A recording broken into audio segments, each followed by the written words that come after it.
សិនបើគណៈបកប្រជាជនគាត់គណៈបកកណ្ដាលអំណាចអត់មានការផ្លាស់ប្ដូរខ្លួនឯងបានល្អហើយគណៈបកសង្គ្រោះជាតិគណៈបកប្រឆាំងមិនអាចទៅធ្វើការផ្លាស់ប្ដូររដ្ឋាភិបាលទីហោថាឈ្នះមិនព្រមឲ្យមិនព្រមផ្ទេរអំណាចដោយភូមាដោយថៃអីធ្វើរដ្ឋប្រហារមកវិញអីទីហោអាហ្នឹងគេហៅថា worst scenario បានន័យថា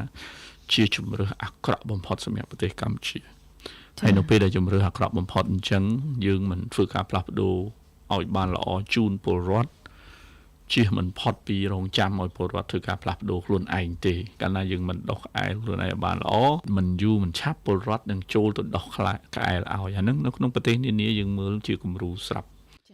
ទីហោដូចជាប្រទេសសេបៀកាលឆ្នាំ2000ប្រទេសឥណ្ឌូនេស៊ីសម័យស៊ូហារ៉ាតូប្រទេសហ្វីលីពីនសម័យម៉ាកូស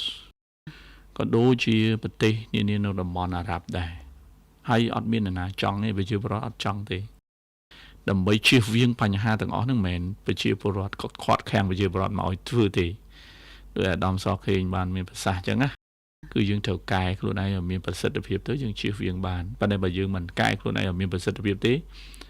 ជៀសមិនផុតពីបញ្ហាទាំងអស់នឹងកើតឡើងនៅក្នុងប្រទេសកម្ពុជាសូមអរគុណ